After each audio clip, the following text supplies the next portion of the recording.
So last week I made a video on Danica Patrick winning in Japan. If you haven't seen that video, I'll link it in the description below so you could check that one out. And I mentioned on that weekend that Champ Car also raced, and it was the last race ever. In this video, we'll be looking at that last Champ Car race ever, as it was a pretty historic day for IndyCar. After Champ Car and the IRL merged, they were unable to move the dates of the Twin Ring Motegi race or the Long Beach Grand Prix.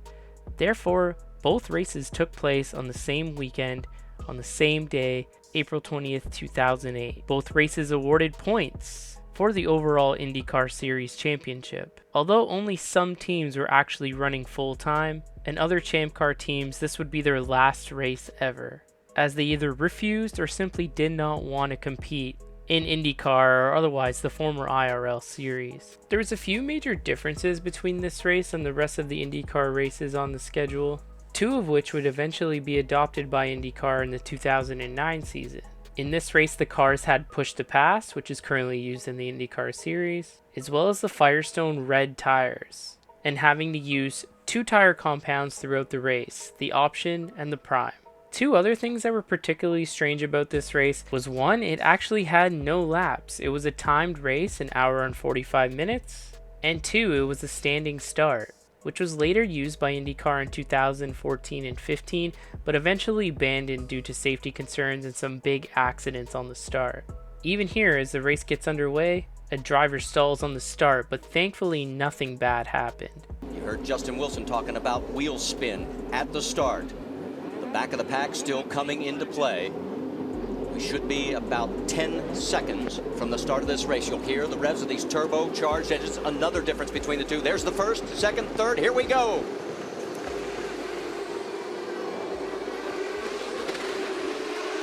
Wow, what a start by Will Power. Did you see him cut around to the outside? Look out for turn one. Justin Wilson on the left of your screen. Will Power dives for the lead and gets it. You know, the pole sitter, Justin Wilson, got an opportunity, Marty, to choose whether the driver's left, driver's right. On the start, he chose driver's right. And sometimes you make that decision, and sometimes it goes against you, like we had in this situation here where Will Power slipped up the inside. We're being told it is a full course yellow on the race course. We do not know why. Oriol Servia stalled on the start, but thankfully he was near the back of the grid and no one made contact with him. The safety team got out there and he was back rolling fairly quickly and never lost a lap. In Champ Car or even IndyCar, the cars are not equipped with anti-stall like Formula 1. When the race restarted, Will Power led the field back to green after that amazing start from fourth on the grid. And Paul Tracy, that's your top five. And again on the restart, Power nails it.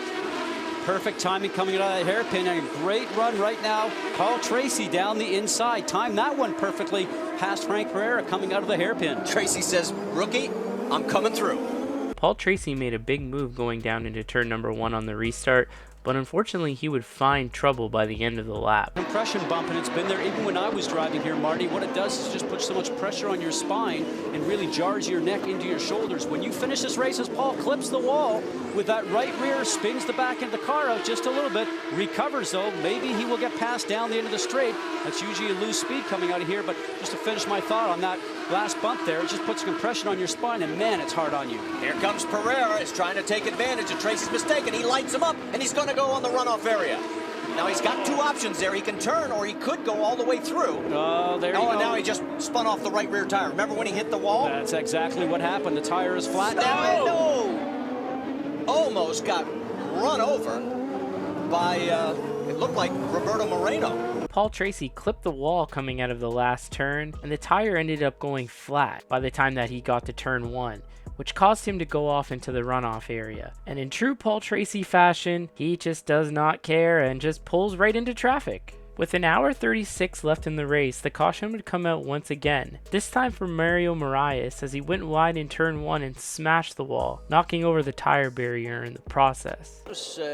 We'll talk about those red striped tires in a moment. Oh man, was that hard. Yeah, he was not about ready to make it. He just caught the tire barrier there to stop you from hitting the wall with the right-hand side of his car. Here he goes right now, just a little bit too much speed, or he got caught on the outside. Either way, he did not have the preferred line going in through the turn, And this was the result of it. The race would get back to green with just under an hour and a half left to go. Will Power still in the lead. The green flag racing as you finish up, Brienne, and out front is Will Power, but Justin Wilson looking to make a move to the inside. Got a battle for the lead. Can he make it stick? Who's got the better brakes? Power holds him off. Well, what a great dive into turn one. A lot of pressure from Wilson going on Will Power, but I'll tell you something, he's making it known that he has a fast car. It was a better restart this time than the previous time. He just wants to let him know that he's not going to let him run away. Justin Wilson had a great restart and put some pressure on Will Power going into turn number 1.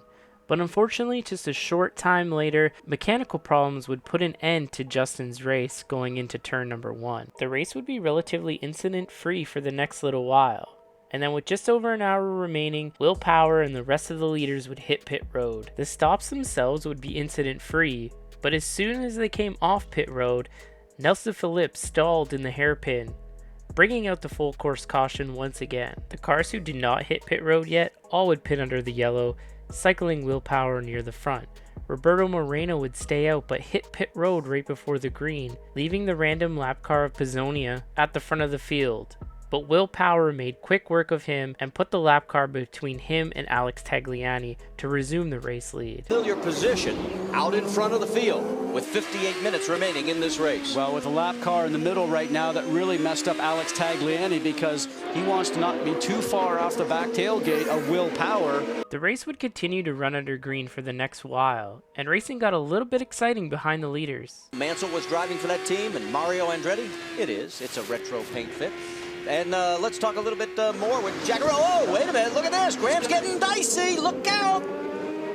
So much for worrying about points. Well, they're both taking advantage. Oh, and he gets hit. Motegi gets into him and he goes around. Does anybody tag him? No. He's going to lose a lot of positions here. That was a brave move on the outside of the turn because sometimes you can make it work, sometimes you cannot. But what he was trying to do was try to be on the inside for turn 11. Boy, he can find reverse very quickly. Now light that thing up and spin it sideways if he doesn't have the thing stalled. What a great job. Graham Rahal gets tagged and spun around, but does a phenomenal job to not stall the car, get the car turned back around, and continue on in the race. The race would continue to go green, and Will Power would make his final stop of the race with 28 minutes left, keeping the Firestone Blacks on for his final stint of the race. Will Power would build himself a nice lead and continue on, leading for the rest of the way. A 25-year span of the 34 years between kart and Champ Car racing here, and for Will Power, it will be his third win in Champ Car, and most importantly, he will pick up 50 valuable points. It'll move him into 6th place in the points championship standings, and here he comes down Shoreline Drive for the final time, and there is your winner, Will Power at Long Beach. So there you have it, Will Power winning the last ever Champ Car / kart era race at the Long Beach Grand Prix. As I'm sure many of you are aware, Will would go on to do great things in the IndyCar series, and he still drives to this day for Team Penske, as Graham Rahal ended up in the tire barrier on the last lap of the race. I really hope you guys enjoyed this video. Thank you so much for checking out my content. Feel free to follow me on social media, subscribe to the channel as I'm building an awesome IndyCar community here. Don't forget to like the video, and I'll see you guys in my next one. Thank you so much, everybody. Take care.